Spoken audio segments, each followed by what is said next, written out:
आप सभी को मेरा प्रणाम, अभिनंदन। योग दर्शन के साधन पाठ के 5वें सूत्र की आज चर्चा करेंगे। इसमें जो अविद्या है उसका स्वरूप कैसा होता है यह बतलाया गया है। सूत्र है अनित्य, असुचि, दुख, अनात्मसु।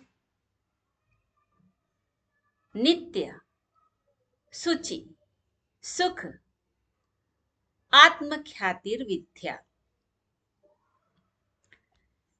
यहाँ पर यह बतलाया गया है कि अविद्या का स्वरूप ऐसे समझना चाहिए कि अगर अनित्य को नित्य समझ रहे हैं, असुचि को सुचि समझ रहे हैं, दुख को सुख समझ रहे हैं, अनात्म को आत्म समझ रहे हैं, तो इसका मतलब है कि यह अविद्या है। अब हम इन वर्ड्स का मीनिंग समझते हैं। अनित्य, अनित्य वह होता है जो नष्ट होने के लिए बना है, जैसे ये भौतिक शरीर, वस्तुएं। और जो नित्य है वह नष्ट नहीं होता है, शाश्वत होता है, जैसे ईश्वर, आत्मा। और असुचि मतलब अपवित्र। हम इस शरीर से इतना मोह रखते हैं, इस इसमें हम सुंदरता, स्वास्थ्य, उसको हम रखना अच्छी चीज है, लेकिन हम उसी में इतना खो जाते हैं, जबकि यह शरीर हर पल इससे गंदगी बाहर निकलती है।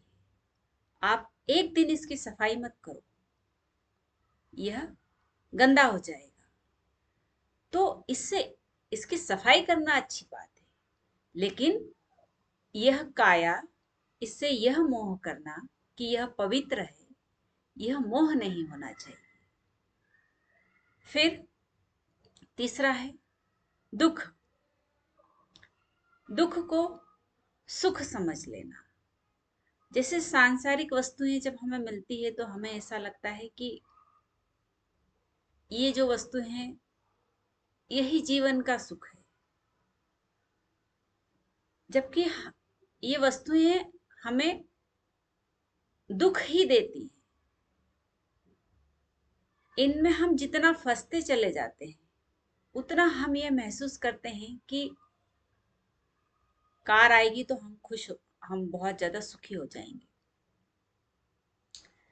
लेकिन कार आने के बाद में क्या होता है, व्यक्ति की सेडेंटरी स्टाइल इतनी बढ़ जाती है कि फिर वो जबरदस्ती सुबह उठकर वॉक करने जाएगा, दौड़ने जाएगा। तो कार होना बुरी चीज नहीं है, लेकिन इसे ये समझ लेना है कि वस्तुओं से सुख आ जाएगा, यह भी अविद्या है। हर चीज का एक उपयोग जहां करना है उसकी नश्वरता को समझते हुए करना है।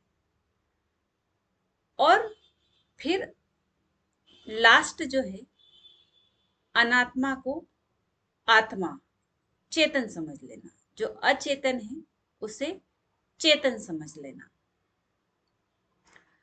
चेतन है आत्मा, और शरीर नष्ट होता है तो यह अचेतन है। जब तक आत्मा शरीर में रहती है तभी तक इस शरीर की चेतनता का अनुभव है, पर यह शरीर उस आत्मा के बिना अचेतन है। तो अचेतन को चेतन समझ लेना। तो ये अविद्या का स्वरूप बतलाया गया है कि जब अगर अविद्या हमारे अंदर रहेगी तो हम सही को गलत और गलत को सही समझ लेंगे। तो इसलिए कहा गया है कि अगर अविद्या का नाश हो जाए तो बाकी के जो क्लेश हैं, जो 5 क्लेश होते हैं, सबसे पहला अविद्या है और उसी अविद्या से बाकी के 4 क्लेश पैदा हुए हैं। तो अगर अविद्या का नाश हो जाए तो बाकी के सारे क्लेश समूल नष्ट हो जाएंगे। यह महर्षि पतंजलि कहना चाहते हैं इस सूत्र के माध्यम से। करें योग, रहे निरोग, अभिनंदन।